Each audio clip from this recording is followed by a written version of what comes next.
Thank you, Ken Corlin. I would just like to start off as well by adding saying our thoughts are with the people of Turkey and Syria at this time as well, and the difficult times they're having.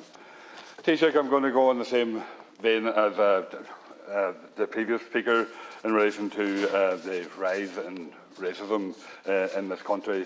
And I'm sure, and you have agreed, that the anti-racist sentiment that's growing and becoming a lot more mainstream in Ireland in recent months is incredibly concerning and needs to be addressed urgently. The far right are doing a great job of exploiting the public's real and legitimate fears and using them to stoke racist hatred. They are doing this under the guise of Irishness and nationalism, yet the ideas they are spreading could not be more anti-Irish. Emigration has been a massive part of Irish history and Irish identity, and to ignore this aspect of ourselves is ignoring what it means to be Irish. We know that 1 million Irish people emigrated during the famine, and we know exactly how badly many of our migrant ancestors were treated during this very difficult time in Irish history. Yet when history repeats itself in other countries, countries facing war and famine just as we had, we turn our backs on immigrants, and in doing so, turn our backs on our ancestors as well. This is not only shameful, but it is also hypocritical, because immigration did not only define Irish identity 200 years ago, but it has continued to define us ever since. My parents emigrated in the 1960s, and I myself was an economic migrant in the 1980s when I went to England in order to work and support myself in order to have a better quality of life.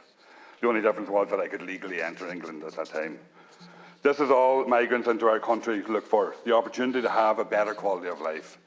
We have never denied this, we have never been denied this, so why should we deny anyone else this opportunity?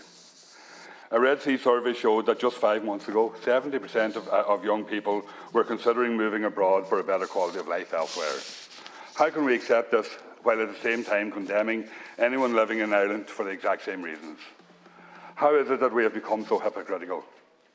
The sad reality is that the state plays a role in this, subtly at times and more obviously at other times. The remarks of some government backbenchers as of late have attested to this. And even some of the opportunist opposition have fed into the dangerous narrative that Ireland is full, despite the fact that our population still hasn't yet returned to pre-famine levels, and despite the fact that we have over 150,000 vacant homes in this country.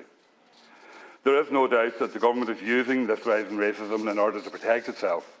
Culture wars are in this government's interest because it stops communities organising around the things that actually matter to them, like housing and unemployment and employment and even the climate crisis.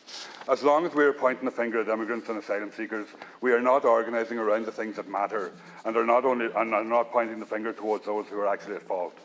The reality is that if every migrant left Ireland tomorrow, we would still have a housing crisis, a cost of living crisis, and a crisis in our healthcare system. In fact, our healthcare would probably be even worse because most of our economic migrants that actually work there and keep it functioning. So my question is, Taoiseach, will your government take responsibility for the fact that it is your failed policies that have caused the housing crisis and healthcare crisis in this country, which is leading to the rise in the Thank you, Deputy. Thank you. Taoiseach. Thanks, Deputy. There are many reasons why the country faces a housing crisis and many reasons why the country faces a health crisis. And almost every country in the developed world is facing some form of housing or health crisis, and governments in those countries are doing their best to deal with it. And that's exactly what we're doing here. And it is our responsibility to put things right, and we'll do the best we can to do so. But again, Deputy, I'd ask you not to inadvertently make excuses for the far right or make excuses for racists. No matter what problem a country faces, and every country has some problem, they will blame that problem on the other, on the brown man or the brown woman. And please don't inadvertently make excuses for them by pursuing the line of argument that I believe you're pursuing at the moment. I do agree with you on this. Irish people understand migration better than most. Most of our families are formed by migration.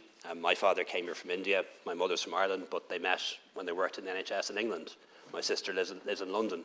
And every story of every Irish family is one of migration of some form or another. So many of my relatives live in the US. And we understand it better than most. And we understand that by and large, migration has been good for Ireland. If you go into the big tech companies that pay billions in tax and allow our country to function the way it does, you go into those companies and you see a very diverse international workforce. Those companies aren't just here because of our favourable tax rates. One of the reasons why they come here is because we are open to talent from all over the world. You go into any Irish hospital and you will see how diverse the workforce is there. And our public services simply would not function were it not for the fact that people come from other parts of the world to work here. And we know how much migration has enriched our culture and made Ireland a much more interesting place in the last few decades. And that's why I think we should always emphasise the fact that countries that are open to migration tend to be countries that are wealthier and tend to be countries that are more successful and more stable. And that's why we should continue to be open to migration. There is a difference, though, between legal migration and illegal migration, and we shouldn't be afraid to say that. And there are many legal pathways to migration into Ireland. Last year, 30,000 Irish citizens returned home, and any Irish citizen can, of course, come and live in Ireland. UK citizens can do the same. Every year, tens of thousands, if not more, EU citizens come to live in Ireland. They can live anywhere in the European Union, but they choose to come and live in Ireland, largely because of the economic opportunities that we have to offer. And last year alone, the Department of Enterprise, Trade and Employment issued 40,000 work permits, the highest ever, to people from outside the European Union who are coming here to take up employment, are coming here to study. And what we should encourage people to do is to avail of the many legal pathways to come into the country, including those. Very good. Thank you, Pringle. Thanks. Tánaiste, you did well for the first half of what you were saying there, and I was actually agreeing with a lot of what you were saying. But then you go and you pull out these tropes again that have been fired out everywhere, and even by your own backbenchers as well, in relation to actual illegal immigrants coming to Ireland. The reality is, Taoiseach, and you should check this with the Department of Justice, who aren't actually the most friendly towards people in immigration either, but the reality is that anybody that comes here and claims asylum is a legal immigrant, and that's the reality. They are complying with the law. They come here, they claim asylum, that is legal. Say that, Taoiseach, and acknowledge that, because I think that's vitally important, because that's the trope that the right are using right across this country to attack people and put this image out there that people are illegal and their hordes are coming and taking over our country. Say it straight, Taoiseach, that is what it is, because it is what it is.